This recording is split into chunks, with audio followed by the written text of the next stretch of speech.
Hello बच्चा party की हाल चाल कैसन बा सब कुछ ठीक ठाक। ओ बाबू सब ठीक ठाक। तो अब एक बार फिर से शुरू कर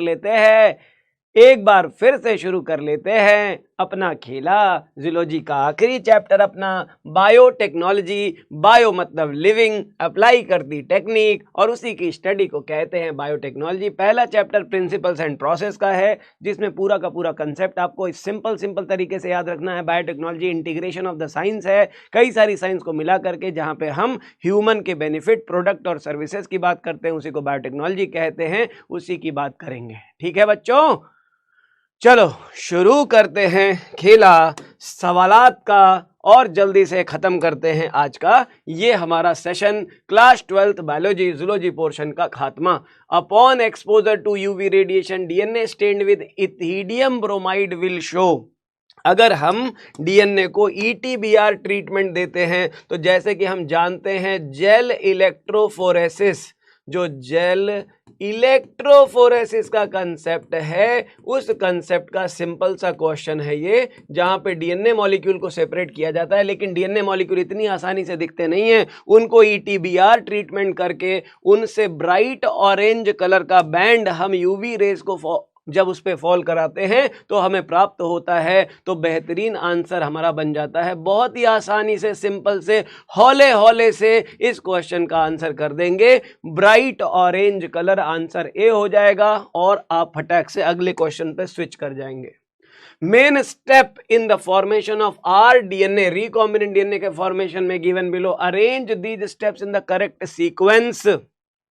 तो आप देखिए क्वेश्चन में पहले पूछा है insertion of recombinant DNA into host cell, cutting of DNA at specific location by restriction enzyme, isolation of desired DNA fragment, amplification of gene of interest using PCR। तो बड़ा ही सिंपल कहानी है। आप देखें cutting DNA at specific location by restriction enzyme, ये है हमारा DNA molecule और इसको हमने रेस्ट्रिक्शन एंजाइम से कट कर लिया तो इसके फ्रैगमेंट्स हमें मिल जाते हैं।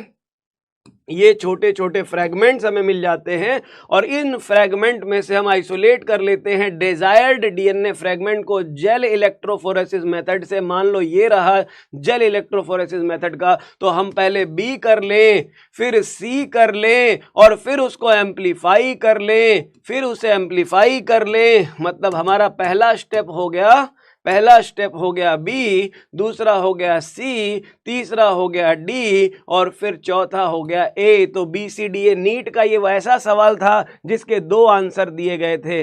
नीट का एक ऐसा सवाल जिसके 2 आंसर दिए गए थे और वहां पे कंफ्यूजन थी कि isolation of desired DNA fragment करें या कटिंग ऑफ डीएनए पहले करें। तो आप ध्यान रखेंगे आइसोलेशन ऑफ डिजायर्ड फ्रेगमेंट तब होगा जब उसको रेस्ट्रिक्शन एंजाइम से ट्रीट करेंगे, क्योंकि ये डीएनए का फ्रेगमेंट है। तो बेस्ट आंसर हमारा होगा बी सी डी ए। कौन सा होगा? B C D A correct होगा। सी ऑप्शन बिल्कुल करेक्ट होगा। तो हम अपना आंसर देंगे सी ऑप्शन। सी ऑप्शन बिल्कुल करेक्ट। अगला सवाल फटाक से, इनकरेक्ट एग्रोबैक्टीरियम ट्यूमिफेशियंस के लिए क्या इनकरेक्ट है? जैसे कि आप जानते हो एक नेचुरल जेनेटिक इंजीनियर एक ऐसा बैक्टीरियम जिसके पास टी.आई. प्लाज्मिड पाया जाता है, जिसको हम डिसआर्म्ड करके एज अ वेक्टर यूज करते हैं फॉर प्लांट्स के लिए एज अ वेक्टर इनका इस्तेमाल किया जाता है gene transfer recombinant DNA technology में। It is used to deliver gene of interest into both prokaryote as well as eukaryote. मतलब ये शटल वेक्टर होता है, जैसे कि हम सभी लोग जानते हैं शटल वेक्टर होता है। और ये शटल वेक्टर ऐसे वेक्टर्स होते हैं जो प्रोकैरियोट और यूकैरियोट दोनों में मल्टीप्लाई कर सकते हैं। तो हमारा पहला पॉइंट जो है, पहला स्टेटमेंट जो है वो करेक्ट है। Ti. Plasmid from Agrobacterium tumefaciens is used for gene transfer is not pathogenic. Ti. Plasmid from Agrobacterium used for gene transfer is non pathogenic to plant cell. ये तो ट्यूमर इंड्यूसिंग प्लाज्मिड होता है। It transforms normal plant cell into tumour cell, ये भी Agrobacterium के लिए सही है। It delivers T DNA into plant cell, ये भी सही है। तो एक ऑप्शन यहाँ पे रॉन्ग बन जाता है, वो आ जाता है ये पैथोजेनिक होता है, ट्यूमर कॉजिंग होता है, क्राउन गॉल डिजीज कॉज करता है। ये क्राउन गॉल डिजीज कॉज करता है, नॉर्मल अगर बैक्टीरियम की बात करते हैं तो ये क्राउन गॉल डिजीज कॉज करता है प्लांट सेल में, तो आंसर यहाँ पे बी ऑप्शन हो जाएगा। नेक्स्ट क्वेश्चन आप देख सकते हैं यहाँ पे, कानामाइसिन हो, टेट्रासाइक्लिन हो, एम्पीसिलिन हो, या फिर अगर हम किसी भी एंटीबायोटिक की बात करते हैं इस साइट को सेलेक्टेबल मार्कर के लिए यूज किया जाता है। CLA1 CLA1 जो होता है वो रेस्ट्रिक्शन साइट होता है PBR 322 में। डिसआर्म्ड रिट्रोवायरसेस जो होते हैं इनका इस्तेमाल किया जाता है delivering gene into animal cell में। कानामाइसिन जीन जो होता है ये जो है एंटीबायोटिक रेजिस्टेंट जीन प्रोवाइड करता है। कानामाइसिन खुद अगर हम देखें तो ये एंटीबायोटिक रेजिस्टेंट जीन प्रोवाइड कर रहा है, यहाँ पे R gene antibiotic resistance provide करता है। तो अगर हम बात करें एक से लेकर के ए को मैच करें सेकंड से, ए को मैच करें सेकंड से, बी को मैच करें थर्ड से, सी को मैच करें 1 से और डी को मैच करें 4 से, तो फर्स्ट ऑप्शन करेक्ट हो जाता है, ए ऑप्शन करेक्ट हो जाता है, ए ऑप्शन बिल्कुल करेक्ट हो जाता है। Which of the following statement is not true regarding gel electrophoresis? Bright orange colored obtained DNA given in the gel when exposed to ultraviolet light बोला है UV exposure के बाद इसे हम क्या करते हैं, ब्राइट ऑरेंज कलर के बैंड ऑब्टेन होते हैं। Process of extraction of separated DNA strand from gel is called elution. यहाँ पे इसे हम क्या कहते हैं, इल्यूशन लिखा हुआ है। Process of extraction of separated DNA strands from gel is called elution। फिर कहता है the separated DNA fragments are stained by using ethidium bromide। The separated DNA fragments are stained by ethidium bromide। The presence of chromogenic substrates gives blue colored DNA bands on the gel. तो blue colour नहीं होता, bright orange colour होता है। तो wrong statement आप देखोगे तो answer बनेगा D option, D option correct होगा। बहुत ही आसान एनसीईआरटी की लाइन का सवाल है। PCR is used in DNA amplification, सही बात है। Amplification resistant ampicillin resistant gene is used as selectable marker to check transformation, to check the process of transformation. हम इसका इस्तेमाल करते हैं transformant, non transformant, recombinant, non recombinant. तो both A and R are true but R is not the correct explanation. तो A are true but R is not the correct explanation. Answer बनाएंगे C option, answer बनेगा C option. मतलब biotechnology में आप देखो पिछले कुछ सालों में नंबर ऑफ क्वेश्चन बहुत बढ़ गए हैं, 6 से 8 क्वेश्चन 10 क्वेश्चन हो गए हैं। PYQ की प्रैक्टिस कर लो और कोई टेंशन लेने की जरूरत नहीं है। प्रीवियस ईयर्स के क्वेश्चंस कर लेंगे, अपने आप थियरी के कंसेप्ट हमारे रिवाइज हो जाएंगे। जो भी एनसीईआरटी में या PYQ में आया था या जो हम क्वेश्चन यहाँ डिस्कस कर लें आपके एनसीईआरटी बेस्ड ही हैं। पूरी एनसीईआरटी का एक बार क्विक रिकैप हो रहा है, फास्ट रिकैप हो रहा है, आधे घंटे में आपका पूरा चैप्टर कंप्लीट हो जाएगा। टेंशन लेने की बिल्कुल भी जरूरत नहीं है। तो आंसर आपका यहां से आ गया सी ऑप्शन। अगले सवाल पे चलते हैं। पूछा है विच of the following can be cut, palindromic base sequence है इसमें, और कह रहे रेस्ट्रिक्शन एंजाइम का इस्तेमाल करके कौन सही से कट जाएगा। तो आपको पता होना चाहिए कि इस 5' to 3' डायरेक्शन में इधर से और इधर से दोनों साइड से सेम सीक्वेंस आना चाहिए, तभी आपका DNA पैलिंड्रोमिक सीक्वेंस जो होगा किसी एक पर्टिकुलर रेस्ट्रिक्शन एंजाइम से कट होगा। तो आप आइडेंटिफाई कर सकते हैं, यहाँ लिखा है 5 to 3 में जा रहे हैं तो GTA, यहाँ 5 to 3 में जा रहे हैं तो GAA आ रहा है। इधर देखें 5 to 3 में GAT आ रहा है, यहाँ पे AGT आ रहा है, रॉन्ग हो जाता है। GAA इधर से आ रहा है, GAA इधर से आ रहा है, GAATTC, GAATTC 5 to 3 और इधर 5 to 3, मतलब हमारा आंसर बनता है थर्ड ऑप्शन। बिल्कुल आसान और बिल्कुल बेहतरीन ऑप्शन, सी ऑप्शन करेक्ट हो जाएगा। उल्टा सीधा एक समान 5 अक्षर का मेरा नाम, मलयालम, मैडम, नीतिना, नामाना, ये सारे क्या है 5 अक्षर का मेरा नाम, उल्टा सीधा एक समान, तो वो होता है आपका पैलिंड्रोमिक सीक्वेंस।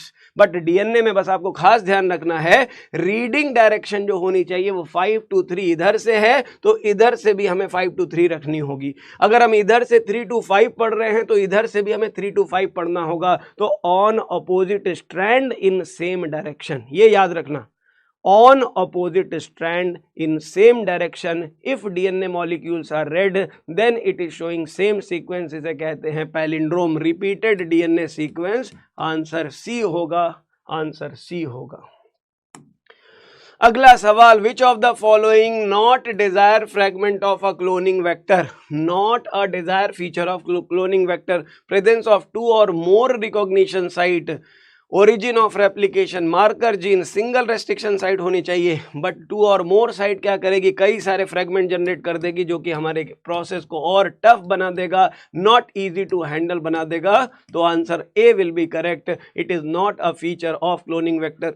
क्लोनिंग वेक्टर का साइज भी एक इंपॉर्टेंट फैक्टर होता है, ओरी भी एक इंपॉर्टेंट फैक्टर होता है, रोप भी एक इंपॉर्टेंट फैक्टर होता है, सेलेक्टेबल मार्कर भी एक इंपॉर्टेंट फैक्टर होता है, रिकॉग्निशन साइट भी एक इंपॉर्टेंट फैक्टर होता है। ऐसे बहुत सारे इंपॉर्टेंट फैक्टर्स हैं, लेकिन मल्टीपल रिकॉग्निशन साइट्स एक पर्टिकुलर वेक्टर के अंदर बहुत सारे फ्रेगमेंट क्रिएट कर सकता है जो कि हमारे लिए यूजफुल नहीं होगा।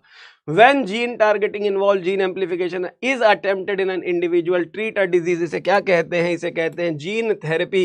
जीन का इस्तेमाल करके किसी का ट्रीटमेंट किया जाए तो उसे कहते हैं जीन थेरेपी। थेरेपी का मतलब यहाँ ट्रीटमेंट से लिया गया है, जीन की मदद से मतलब किसी को जीन की कोई डेफिशिएंसी है और जीन का इंसर्शन कर दिया जाए तो इसी ट्रीटमेंट को हम कहते हैं जीन थेरेपी।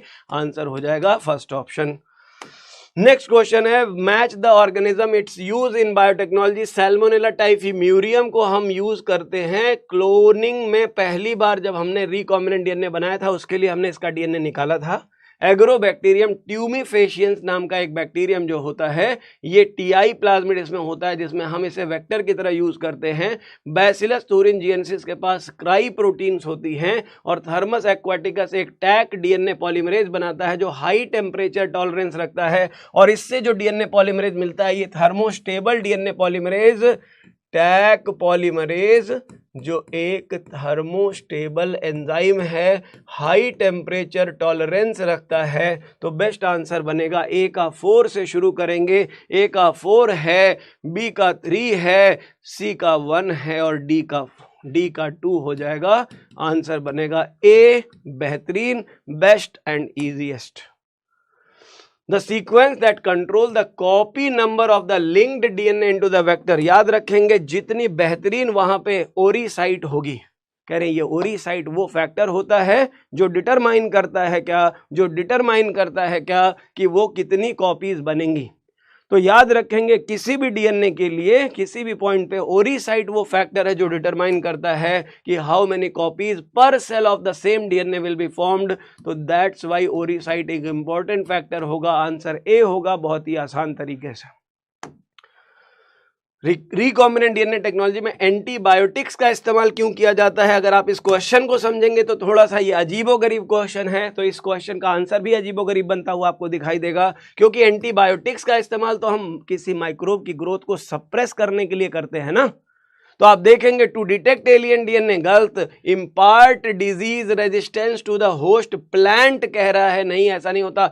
अब कह रहे इसको आंसर दिया हुआ है बहुत सारी किताबों में एज अ सेलेक्टेबल मार्कर, जबकि आपको पता होना चाहिए selectable marker antibiotic resistant gene को किया जाता है। सेलेक्टेबल मार्कर के फॉर्म में एंटीबायोटिक यूज नहीं किया जाता, antibiotic which suppresses the growth of bacteria. तो बेस्ट हम यहाँ पे बना सकते थे, तो हम ये कह सकते थे कि बायो रिएक्टर्स में अगर हम एंटीबायोटिक यूज कर रहे हैं तो हम चाहते हैं कि कोई सेलेक्टेड बैक्टीरिया ग्रो करे, लेकिन दूसरे अनडिजायरेबल बैक्टीरिया वहां पे ग्रो ना कर पाए। तो इसलिए हमारे अकॉर्डिंग बेस्ट ऑप्शन होना चाहिए fourth option, D option, D will be correct. लेकिन आप देखोगे किताबों में आंसर्स लिखा हुआ है सेलेक्टेबल मार्कर, बहुत सारी किताबों में बहुत सारे आपको मिल जाएंगे आंसर्स, सी आंसर लोगों ने दिया है, but D will be the correct appropriate answer. Logical है, इसका लॉजिक भी है, तो इसलिए लॉजिक के हिसाब से समझेंगे। अब अगला सवाल कह रहा है इलेक्ट्रोफोरेसिस। फोरेसिस मतलब सेपरेशन, इलेक्ट्रिक मतलब electric medium, gel medium, electric charged medium में हम अगर डीएनए मॉलिक्यूल या किसी चार्ज मॉलिक्यूल को सेपरेट करते हैं उसे कहते हैं इलेक्ट्रोफोरेसिस। रिकॉम्बिनेंट डीएनए टेक्नोलॉजी में हम केवल डीएनए को सेपरेट करते हैं, जो कि साइज के बेस पे होता है, क्योंकि सारे डीएनए के फ्रेगमेंट नेगेटिवली चार्ज होते हैं। तो electrophoresis the method of separation of DNA fragments. Bioreactor एक ऐसी मशीन है जिसके अंदर हम क्या करते हैं, लार्ज क्वांटिटी ऑफ प्रोडक्ट बनाते हैं। 100 लीटर से लेकर के कैपेसिटी होती है 1000 लीटर। तो जैसी हमारी रिक्वायरमेंट है उसी के अकॉर्डिंग प्रोडक्ट प्रोड्यूस किया जाता है। एलाइजा एक ऐसी टेक्निक है जिसमें हम HIV का डिटेक्शन करते हैं, एंटीजन एंटीबॉडी इंटरेक्शन बेस होता है। और PCR एक एम्प्लीफिकेशन टेक्निक है, इसे हम पॉलीमरेज चेन रिएक्शन या जीन एम्प्लीफिकेशन टेक्निक कहते हैं, जिसका डिस्कवरी किया था कैरी मुलिस ने। और इन्होंने इनकी इसी डिस्कवरी के बाद हमें पता चला कि भाई साहब थर्मोस्टेबल एंजाइम का इस्तेमाल करके हम पॉलीमराइजेशन डीएनए का कर सकते हैं। बहुत हाई टेम्परेचर पे भी डीएनए का पॉलीमराइजेशन किया जा सकता है। पीसीआर करने के लिए 3 स्टेप रिक्वायरमेंट होती है, एक होता है डीनेचुरेशन, एक होता है आपका एनीलिंग और एक होता है पॉलीमराइजेशन। तो पैड याद कर सकते हैं चाहे तो, नहीं तो कोई जरूरत नहीं है। इतना सीक्वेंस और इतनी सारी स्टोरीज बनाने की कोई जरूरत नहीं है। बस याद रखें डीनेचुरेशन हाई टेम्परेचर पे गर्म किया, डीएनए के दोनों जो स्ट्रैंड थे वो एक दूसरे से सेपरेट हो गए। एनीलिंग का मतलब प्राइमर को ऐड किया जाता है, ये जो 5 to 3 प्राइम OH वाले एंड पे इधर से चिपकाया जाता है प्राइमर, और ये P जो है polymerisation in presence of Taq polymerase enzyme और DNTPs डीऑक्सीन्यूक्लियोटाइड ट्राइफॉस्फेट्स की मदद से, न्यूक्लियोसाइड ट्राइफॉस्फेट की मदद से हम एनर्जी प्रोवाइड करते हैं और इस प्रोसेस को कैटेलाइज किया जाता है। तो मैच द कॉलम कंप्लीट हो चुका है। 1 का 2 है, 1 का 2 है, 1 का 2 है और 2 का 1 है, 3 का 4 है और 4 का 3 है। तो मतलब आंसर हमारा हो गया ए ऑप्शन। चलो आगे चलते हैं। स्पूलिंग क्या है? स्पूलिंग मतलब चमचा का इस्तेमाल करके डीएनए को बाहर निकाल लेना। स्पून से स्पूलिंग याद रखें। कह रहे ये जो डीएनए हमने दारू पिला करके निकाली थी ना, देखो स्टेप क्या था, किसी सेल के अंदर से, plant cell, animal cell, fungal cell, bacterial cell, उसके अंदर हमने एंजाइम यूज किया था, हमने लाइसोजाइम यूज करी थी, हमने काइटिनेज यूज किया था अगर वो फंगल सेल थी, काइटिनेज का इस्तेमाल किया था, हमने लाइपेज यूज किया था अगर वो एनिमल सेल थी, और अगर प्लांट सेल थी तो हमने सेल्यूलेज यूज किया था उनकी सेल वॉल को डाइजेस्ट करने के लिए। उसके बाद भी डीएनए के आसपास आरएनए और प्रोटीन पाई जाती है, इसलिए हम वहां पे ऐड करते हैं प्रोटीएज यूज करते हैं और आरएनएज यूज करते हैं। और इन सब के बाद भी डीएनए प्यूरिफाइड फॉर्म में नहीं मिला तो डीएनए को प्यूरिफाई करने के लिए उसे ठंडी बियर पिलाई जाती है, चिल्ड इथेनॉल पिलाई जाती है। चिल्ड इथेनॉल पीने के बाद डीएनए के आसपास की जितनी भी इंप्योरिटी होती है वो क्लीन हो जाती है और डीएनए प्रेसिपिटेट आउट हो जाता है। और फाइनली उस डीएनए मॉलिक्यूल को हम स्पैचुला से आराम से ग्लास रॉड की मदद से बाहर निकाल लेते हैं। और ये ग्लास रॉड होती है जिससे हमने डीएनए को जो बाहर निकाला है, इसी प्रोसेस को कहते हैं DNA is spooled out is known as spooling. तो the cutting of separated DNA band wrong, transfer of separated DNA fragment to the synthetic membrane, collection of isolated DNA, ये जो डीएनए हमने प्रेसिपिटेट आउट किया उसको बाहर निकालने की प्रक्रिया को स्पूलिंग कहा जाता है। इसे सी ऑप्शन कहेंगे। C will be the correct answer. Select the correct statement. Polymerase enzyme joins the gene of interest and the vector DNA. Wrong होगा, यहाँ लाइगेज होना चाहिए, पॉलीमरेज नहीं होना चाहिए। लाइगेज का मतलब लाइगेशन करने वाला।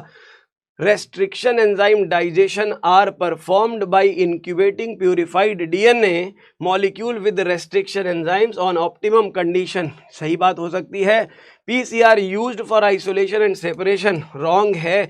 Gel electrophoresis used for amplification, wrong है। मतलब कहानी उलट दी गई है, इसको इधर लिख दिया है, इसको इधर लिख दिया है, तो ये भी wrong हो जाएगी। तो करेक्ट स्टेटमेंट केवल एक बनेगा और वो होगा आपका, आंसर बन जाएगा, that will be B option, second option. The process of separation and purification of the expressed protein before marketing, marketing से पहले उसे सेपरेट किया जाएगा तो उसे कहते हैं downstream processing. The separation and purification of expressed protein is called downstream processing. तो आंसर बन जाएगा आपका B option, downstream processing कहते हैं इस प्रोसेस को। मार्केटिंग से पहले, बोतल में बंद करने से पहले, कॉमर्शियल यूटिलाइजेशन से पहले प्रोडक्ट को आइसोलेट करना, साफ करना, प्यूरिफाई करना और उसके अंदर प्रिजर्वेटिव को ऐड करके रेडी करना मार्केटिंग के लिए, तो मार्केट में यूज करने के लिए। तो इसे कहेंगे हम डाउन स्ट्रीम प्रोसेसिंग।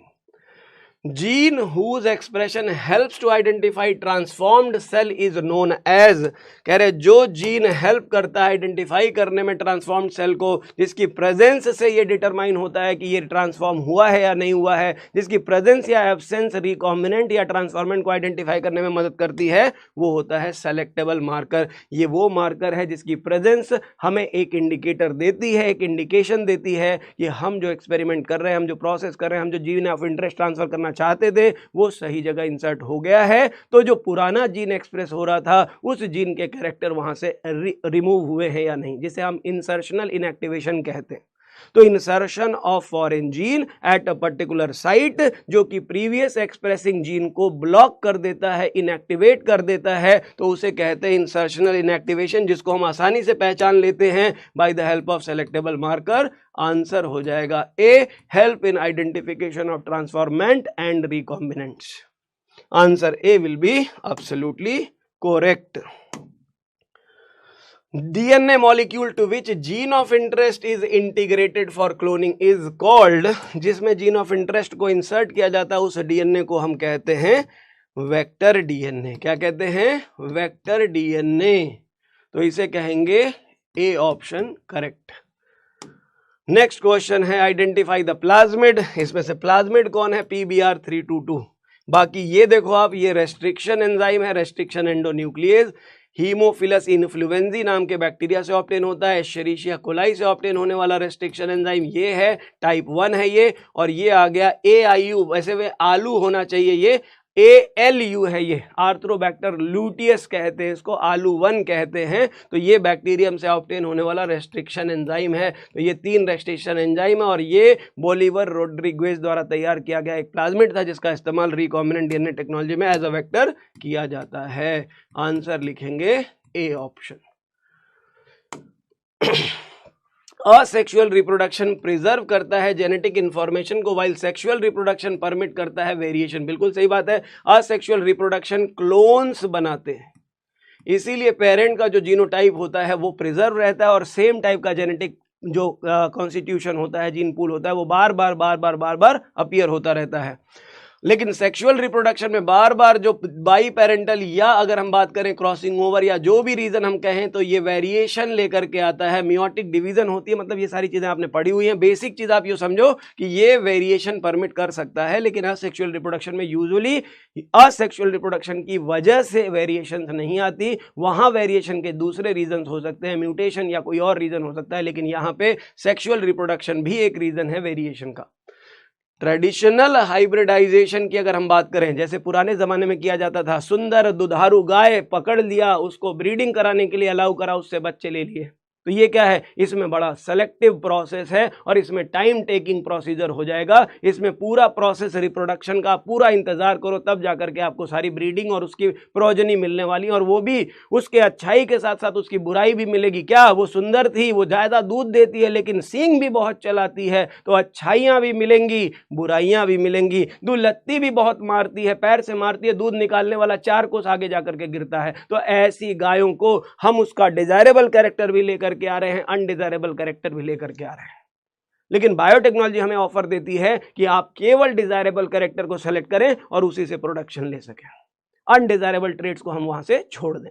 तो आप देखेंगे traditional hybridisation technique often lead to inclusion and multiplication of undesirable genes along with desirable. ये दोनों काम करता है, एनसीईआरटी की लाइन है। Recombinant DNA technology allows us to isolate and introduce only one or a set of desirable genes without introducing undesirable।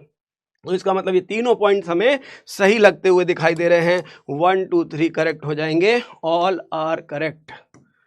तो D option सही हो जाएगा। अगला सवाल, नंबर ऑफ स्ट्रेन्स कह रहे हैं टोटल 230 टाइप के अगर हम बात करते हैं स्ट्रेन्स ऑफ बैक्टीरिया का इस्तेमाल किया गया है। मोर देन 900 रेस्ट्रिक्शन एंजाइम्स का प्रोडक्शन किया जा चुका है, 900 से भी ज्यादा from the 230 strains of the bacteria हमने इसका इस्तेमाल किया है और करते जा रहे हैं। बट एनसीईआरटी के डेटा के हिसाब से हमारे पास 230 स्ट्रेन्स। आंसर हो जाएगा A option. Which of the following bonds are formed by the action of DNA ligase? तो DNA ligase टूटे हुए DNA के फ्रैगमेंट्स को एक न्यूक्लियोटाइड को दूसरे न्यूक्लियोटाइड से स्टिक करता है। इसका मतलब जब हम किसी DNA को कट करते हैं रेस्ट्रिक्शन एंजाइम की मदद से, तो उसका फॉस्फोडाइएस्टर बॉन्ड ब्रेक होता है। अगर हम वापस उसे रीलाइगेट करते हैं, रीयूनाइट करते हैं, तो डीएनए लाइगेज उनके बीच में फॉस्फोडाइएस्टर बॉन्ड को स्टेब्लिश कराता है। शुगर और बेस के बीच में ग्लाइकोसिडिक बॉन्ड बनता है, ग्लाइकोसिडिक बॉन्ड बनता है। फॉस्फोडाइएस्टर बॉन्ड बनता है कहां पे? जहां पे हम एक न्यूक्लियोटाइड और दूसरे न्यूक्लियोटाइड को कनेक्ट करते हैं। फॉस्फेट और फॉस्फेट का बॉन्ड यहां नहीं बनता, तो याद रखेंगे आंसर बनेगा B option.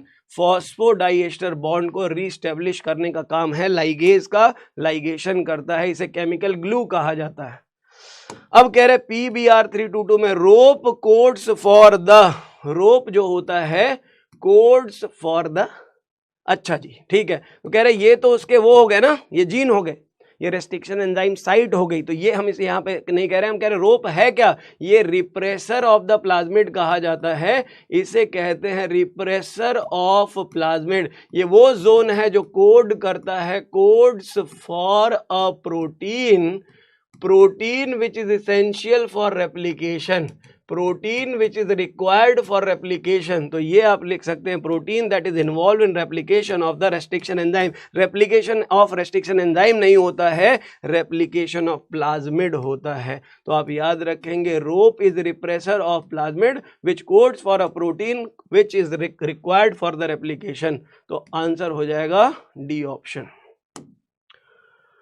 Recombinant DNA technique में the term cloning vector refers to, vector बिल्कुल मच्छर की तरह से होते हैं, जैसे प्लाज्मोडियम को एक बॉडी से दूसरे बॉडी में ले जाने के लिए फीमेल एनोफिलीज एक पैरासाइट को कैरियर करने वाला कैरियर इंटरमीडिएट होस्ट होता है, बिल्कुल वैसे ही हमारा डिजायर्ड डीएनए वेक्टर द्वारा एक बॉडी से दूसरे बॉडी तक पहुंचाया जाता है। तो लिखा हुआ है कि ये किसकी तरह एक्ट करता है? Donor DNA wrong, plasmid that transfer the DNA into living cell, collection of entire genome wrong, enzyme that cuts wrong. तो एक ऐसा प्लाज्मिड, एक ऐसा वेक्टर जो ट्रांसफर करता है DNA into the living cell for further multiplication, उसे कहते हैं vector DNA.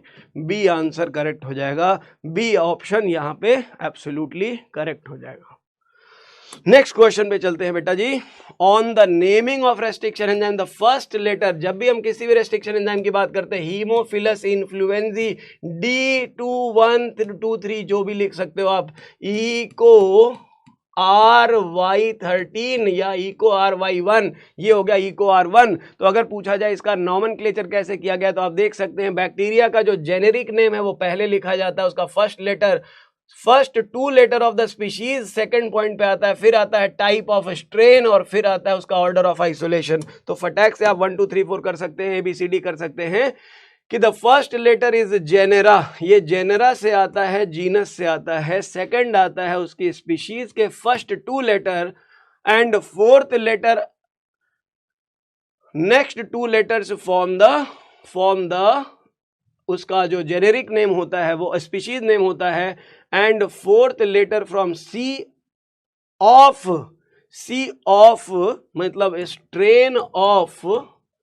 Strain of the bacterium, जिस बैक्टीरिया से उसे आइसोलेट किया। मतलब अजीब क्वेश्चन है वैसे, फिर भी हम इसको ले सकते हैं, ऐसे समझ सकते हैं। वैसे तो किसी भी प्लाज्मिड के लिए ये एक फर्स्ट पॉइंट हो गया, ये दूसरा पॉइंट हो गया, ये तीसरा पॉइंट हो गया, ये फोर्थ पॉइंट होगा। मतलब किसी भी रेस्ट्रिक्शन एंजाइम के लिए 4 पॉइंट्स होते हैं। यहाँ पे इधर सीक्वेंस में ही लिख दिया, कह रहा है इसको फर्स्ट लेटर मान लिया, इसको दूसरा लेटर मान लिया, इसको तीसरा लेटर मान लिया और इसको चौथा लेटर मान लिया, तो भी आपको कंफ्यूजन नहीं होनी है। फर्स्ट पहले सबसे पहले आता है जेनेरा, फिर आती है स्पीशीज, फिर आता है स्ट्रेन, फिर आता है ऑर्डर ऑफ आइसोलेशन। तो यहाँ के हिसाब से हमारे पास क्या होगा? सबसे पहले जेनेरा आएगा, फिर स्पीशीज आएगी, फिर स्ट्रेन आएगा, फिर बैक्टीरिया आएगा। Species genera wrong, genus species variety नहीं आएगी, स्पीशीज जीनस रॉन्ग। तो मतलब एक ही ऑप्शन करेक्ट है। एलिमिनेशन राउंड खेलेंगे, आंसर बताएंगे, ए ऑप्शन हो जाएगा। नेक्स्ट क्वेश्चन आता है रिकॉम्बिनेंट डीएनए टेक्नोलॉजी में 1 antibiotic resistant gene helps in selecting the transformant. मतलब एक प्लाज्मिड हमने ले लिया, उस प्लाज्मिड में 2 पॉइंट हैं। पॉइंट नंबर 1 एम्पिसिलिन रेजिस्टेंस है, पॉइंट नंबर 2 टेट्रासाइक्लिन रेजिस्टेंस है। इनमें से कोई भी एक जो होगा उसका इस्तेमाल हम सिलेक्शन ऑफ ट्रांसफॉर्मेंट या रिकॉम्बिनेंट या transformant non transformant recombinant non recombinant में कर सकते हैं। मतलब ठीक बात है। Second antibiotic resistant gene which is inactivated, मान लो इस साइट को हमने इनएक्टिवेट कर दिया due to insertion of the foreign DNA, हमने फॉरेन रिकॉम्बिनेंट डीएनए इंसर्ट किया, ये इनएक्टिवेट हो गया, तो this helps in selection of recombinant. मतलब इस बैक्टीरिया में अगर ए है तो ये ट्रांसफॉर्मेंट है, अगर इसका टी गायब हो गया है तो इसका मतलब ये रिकॉम्बिनेंट है। तो दोनों बातें बिल्कुल सही कहती हैं, दोनों का इस्तेमाल यहां पे किया जाता है। बहुत इंपॉर्टेंट पॉइंट है, ये चीज आपको याद रखनी होगी, बोथ आर करेक्ट। वेक्टर से रिलेटेड ये पार्ट बहुत ज्यादा इंपॉर्टेंट है, इसको आपने रट्टा मारा होगा, ये मुझे पता है, पढ़ा भी होगा अच्छे तरीके से, लेकिन इस क्वेश्चन से भी आपको थोड़ी बहुत क्लैरिटी मिल जानी चाहिए। Answer C will be correct. तो सेलेक्टेबल मार्कर यूज ही इसीलिए किया जाता है ताकि हम रिकॉम्बिनेंट ट्रांसफॉर्मेंट के बीच में डिफरेंशिएशन कर सकें। The name E. coli cell do not carry resistance against any of these antibiotics. Any of these antibiotics कहाँ है? These antibiotics, एंटीबायोटिक का तो नाम ही नहीं है। The normal E. coli do not carry resistance have any of antibiotic। तो चलो these हटा दे, any of antibiotic कर ले तो बात सही हो जाती है। these antibiotic का नाम लिख देता हूँ, मान लो एम्पीसिलिन या टेट्रासाइक्लिन। एम्पीसिलिन या टेट्रासाइक्लिन के लिए नेचुरली इसके पास कोई रेजिस्टेंस नहीं होती, हम चाहते हैं कि हम PBr 322 का इस्तेमाल करके उसमें ट्रांसफर कर दें, तो अब इसके लिए क्या करते हैं, हम उसमें वेक्टर का इस्तेमाल करेंगे। अगला पॉइंट कह रहा है Eco R1 PVU second and Hind third are located between ampicillin resistant and tetracycline resistant gene. ये देखें, ये है जीन एम्पीसिलिन का और ये है टेट्रासाइक्लिन रेजिस्टेंट जीन। अब कह रहे हैं ये इको R1 यहां होता है, ठीक है, PVU2 यहां होता है, PVU2 जो होता है वो यहां होता है, ठीक है, और हिंदी3 यहां होता है। अब कह रहा है between ampicillin and tetracycline resistance. अगर ऐसे देखा जाए तो यहां भी लोकेटेड है, ऐसे देखा जाए तो यहां भी लोकेटेड है, तो मुझे लगता है कि इसको हमें दोनों ही सही कर लेना चाहिए, क्योंकि इन बिटवीन ही लोकेटेड है, चाहे इधर से देखो चाहे इधर से देखो, दोनों बातें प्रेजेंट है इन बिटवीन, तो गलत तो कुछ भी नहीं होगा। मतलब हम इसे बी पे, मतलब आंसर तो मुझे लगता है कि किसी ने दिमाग लगा करके इसका केवल 1 ही सही किया होगा, बट आपके लिए यही सही है। याद रखेंगे ए और टी के बीच में PVU2 भी आता है, ए और टी के बीच में ये दोनों भी आते हैं, मतलब हमारे पास ये दोनों बातें सही हो जाती है। आंसर हमारे पास हो जाएगा C option, both are correct. दोनों को ही आप सही लिख लो, both are correct. Incorrect statement regarding insertional inactivation. Selection of recombinant due to insertional inactivation is cumbersome process because it requires simultaneous plating. बिल्कुल सही बात, NCERT line. Recombinant from non-recombinant are separated on the basis of their ability to produce color in presence of a chromogenic substrate. Recombinants from non-recombinants are separated on the basis of their ability to produce color. नहीं, recombinant color नहीं produce कर पाएगा भाई, recombinant जो होगा उसकी colour producing ability loss हो जाएगी, तो ये तो रॉन्ग लगता है। लेकिन आगे के और ऑप्शन देख लेते हैं। इन दिस और recombinant DNA is inserted with in the coding sequence, or recombinant DNA is inserted within a coding sequence of an enzyme beta galactosidase. Presence of insert results into colorless colonies. अगर insert कर देंगे colourless colony बनेगी, तो ये तो सही लग रहा है, ये भी थोड़ा बहुत ठीक ही लग रहा है। लेकिन recombinants from non-recombinants are separated on the basis of their ability to produce color, तो याद रखेंगे recombinants कलर प्रोड्यूस नहीं करते, there is no color। Blue colour तब प्रोड्यूस होगा जब वो नॉन रिकॉम्बिनेंट होगा, रिकॉम्बिनेंट बनने के बाद कलर प्रोड्यूसिंग एबिलिटी लॉस हो जाती है, तो रॉन्ग आंसर बनेगा second, B option will be wrong. ठीक है जी, चलो आगे चलते। Which of the following step first one in order to separate the DNA fragment. DNA को अगर हमें सेपरेट करना है तो क्या करना होगा, running of gel, staining of gel, elution, setting of the gel. Which of the following step is the first one in order to separate DNA fragment. जब हम डीएनए फ्रेगमेंट की बात करते हैं तो ये है आपका जेल इलेक्ट्रोफोरेसिस मीडियम, इसके अंदर हम क्या करेंगे, ये देखो ये है वेल्स, डीएनए को इसमें इंसर्ट करते हैं और इसके अंदर डीएनए को ट्रांसफर करते हैं, अपने साइज के बेस पे ये इसके अंदर रन करेगा, ये रन करेगा, जो सबसे छोटा होगा वो फास्टेस्ट मूव करेगा negative charge DNA positive side पे, और यहाँ पे जो होगा वो नेगेटिवली चार्ज इलेक्ट्रोड होगा जिसे हम कहते हैं कैथोड, जो कैटायंस को अट्रैक्ट करता है, और ये एनोड होगा जो एनायंस को अट्रैक्ट करता है। तो कह रहे हैं which of the following step is first step in order to separate the DNA fragment. क्या होगा बताएं? रनिंग ऑफ जेल, कह रहे हैं हम यहाँ पे जेल, इलेक्ट्रोफोरेसिस में जेल को यहाँ पे ऑलरेडी फिक्स कर देंगे। Staining of the gel, stain तो करने के लिए पहले हमको क्या करना पड़ेगा, इसमें ETBR लगाना पड़ेगा। क्या लगाना पड़ेगा? ETBR लगाना पड़ेगा। इल्यूशन लास्ट स्टेप होता है, ये तो कटिंग हो जाएगी। और पूछा है सेटिंग ऑफ द जेल, कौन सा ऑप्शन होगा, फटाक से बताएं कौन सा ऑप्शन होगा? इस जेल के थ्रू हम उसको क्या करेंगे, जल्दी बताएंगे, क्या होगा पार्टनर, जल्दी बताओ, जल्दी करिए सर, तबीयत खराब हो रही, बच्चों की तबीयत खराब हो रही है, तबीयत खराब हो गई भाई, ऐसे कैसे हो जाएगी तबीयत खराब? तो जब हम सबसे पहले क्या करेंगे, running through the gel medium, हम डीएनए को इस जेल मीडियम से रन कराते हैं, तो डीएनए यहां से रन करेगा। स्टेनिंग करने के लिए ETBR यूज करेंगे, then it is followed by the UV rays radiation, और लास्ट स्टेप में इसको हम करते हैं इल्यूशन। तो इल्यूशन हो जाएगा लास्ट स्टेप। तो फर्स्ट स्टेप जो हो जाएगा हमारा running through the gel, DNA run करेगा, आंसर करेंगे ए ऑप्शन। ए ऑप्शन को आप करेक्ट कर देंगे। A mixture of DNA fragment ABCD with molecular weight A+B where A is greater than, A का जो मॉलिक्यूलर वेट है इज ग्रेटर देन B है, ठीक बात। D का जो मॉलिक्यूलर वेट है वो ग्रेटर देन C है, ठीक बात। was subjected to agarose gel electrophoresis, ठीक है। The positions of these fragment from the anode to cathode side, ये देखें, ये लगाते हैं हम इधर, इधर लगा देते हैं एनोड और इधर लगा देते हैं कैथोड। जो सबसे छोटा होगा, स्मॉलेस्ट होगा, वो यहां होगा, लार्जेस्ट होगा वो यहां होगा। देखते हैं कौन सबसे बड़ा कौन सबसे छोटा। Mixture containing DNA fragment A है, B है, C है, D है। मॉलिक्यूलर वेट ऑफ A+B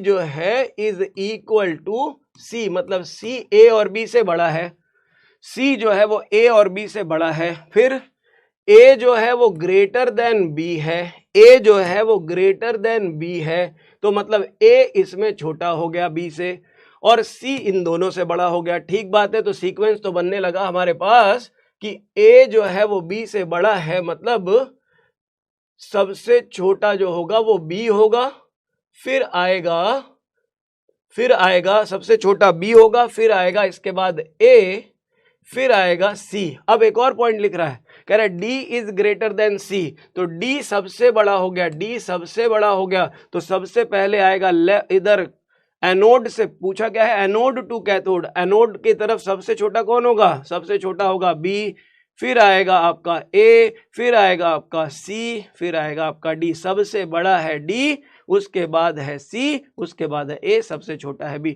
तो D, BACD, BACD कहाँ है, BACD, पहला ही ऑप्शन बेस्ट बन रहा है BACD। तो BACD ए ऑप्शन करेक्ट हो जाएगा, आंसर बना लेंगे ए, खत्म हो जाएगी कहानी। बहुत ही आसान सवाल है, कोई दिक्कत नहीं है, ऐसे सवाल भी आ जाएं तो कोई दिक्कत नहीं। Process represented in the diagram, आप देख सकते हो जेली जैसा फैला हुआ मसाला, ये जो हम निकाल रहे हैं ये स्पूलिंग कर रहे हैं। वो जो डीएनए प्रेसिपिटेट आउट हुआ था चिल्ड इथेनॉल मिलाने के बाद, उस डीएनए को हम स्पूल्ड आउट कर रहे हैं, तो इस प्रोसेस को डीएनए स्पूलिंग कहा जाता है। तो इसे डीएनए स्पूलिंग कहते हैं, आंसर बनेगा C option.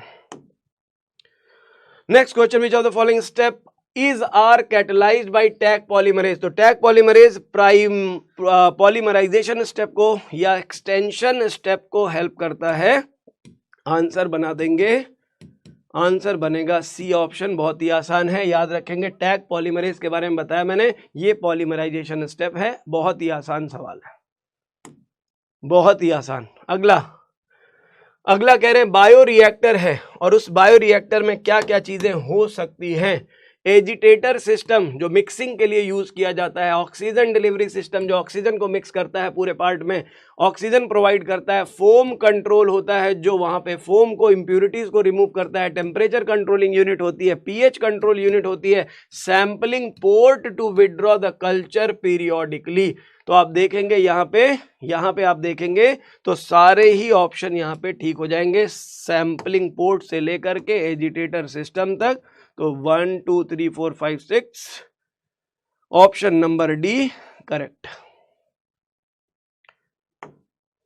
Next is the DNA एक हाइड्रोफिलिक मॉलिक्यूल है, नेगेटिवली चार्ज मॉलिक्यूल होता है। वाटर जो है वो अट्रैक्टिंग प्रॉपर्टी होती है इसकी, can not pass through the cell membrane. किसी सेल या होस्ट सेल, टारगेट सेल के अंदर डीएनए की आसान एंट्री नहीं हो पाती। इसके लिए हम इसे सबसे पहले divalent cation calcium chloride solution से ट्रीट करते हैं और फिर इसे इंक्यूबेट करते हैं हाई टेम्परेचर, फिर इसे आइसक्रीम खिलाई जाती, पहले आइसक्रीम खिलाई जाती है, फिर हाई टेम्परेचर एक्सपोजर दिया जाता है हीट शॉक मेथड, जिसमें आइस से 42 degree Celsius short term exposure और फिर अगेन ट्रांसफर टू आइस किया जाता है। तो अब क्वेश्चन कह रहा है हाइड्रोफिलिक है, can not pass through the cell membrane, ठीक है। Bacteria should be made competent, इस बैक्टीरियल सेल को कॉम्पिटेंट बनाने के लिए इसको हीट शॉक दिया जाता है to accept the DNA molecule. मतलब दोनों ही स्टेटमेंट सही हो जाएंगे। Both 1 and 2 are correct. Answer will be C option, C will be correct, C third option. Phosphate ion can increase the efficiency of DNA to enter, calcium ion का इस्तेमाल किया जाता है, फॉस्फेट आयन का इस्तेमाल नहीं करते। Retrovirus can also used to deliver desired gene into animal cell. तो हम एज अ वेक्टर यूज करते हैं, आप याद रख सकते हो वेक्टर्स जो यूज करते हैं वो साइज पे डिपेंड करता है, टारगेट सेल पे डिपेंड करता है। प्लांट्स के लिए हम कई सारी टेक्निक्स यूज करते हैं, बेसिकली प्लांट्स में टीआई प्लाज्मिड यूज किया जाता है और एनिमल्स के लिए हम रिट्रोवायरसेस या एडिनोवायरसेस यूज करते हैं, रिट्रो या एडिनोवायरस यूज करते हैं, एडिनोवायरस यूज करते हैं। तो आपका पहला ऑप्शन रॉन्ग हो जाएगा, लेकिन सेकंड ऑप्शन जो है वो करेक्ट हो जाएगा। Statement 2 is correct but statement 1 is incorrect. तो आंसर सी बिल्कुल सही। Next question, A and B are two different colonies of bacteria used after undergoing recombination. A produces blue colored colony, मतलब A जो है वो blue color है, और जैसे ही मैंने बताया blue color का मतलब ये नॉन रिकॉम्बिनेंट होगी, इसके अंदर लैक Z होगा जो एंजाइम बीटा गैलेक्टोसाइडेज को कोड करने वाला जीन होता है। तो ये जीन जब होगा तो वो क्रोमोजेनिक सबस्ट्रेट के साथ ब्लू कलर की कॉलोनी बनाएगा। लेकिन अगर बी की बात करें, वो नॉन रिकॉम्बिनेंट, वो कलरलेस है या वाइट कलर प्रोड्यूस कर रहा है, तो इसका मतलब ये रिकॉम्बिनेंट होगा, ये नॉन रिकॉम्बिनेंट होगा। ये वाइट कलर प्रोड्यूस कर रहा है मतलब इसमें लैक जेड जो है वो एब्सेंट होगा, लैक जेड एब्सेंट होगा, ये रिकॉम्बिनेंट होगा। पॉइंट क्या कह रहा है, while B produces white colony, तो बी व्हाइट क्यों प्रोड्यूस कर रहा है उसका सवाल पूछा है। Find out the correct statement. Colony B is recombinant bacteria which shows insertional inactivation, ठीक बात। Colony A has recombinant, wrong है ये क्योंकि ब्लू कलर प्रोड्यूस कर रहा है, नॉन रिकॉम्बिनेंट होगा। B is non recombinant, wrong. A is non-recombinant bacteria having functional lac Z gene. Colony A is non-recombinant bacteria having non-functional बोला है, ये non-functional lac Z बोला है, बल्कि यहाँ पे ये आप देखोगे functional lac Z होगा, मतलब ये भी रॉन्ग, ये भी रॉन्ग, ये भी रॉन्ग, केवल एक आंसर सही होगा।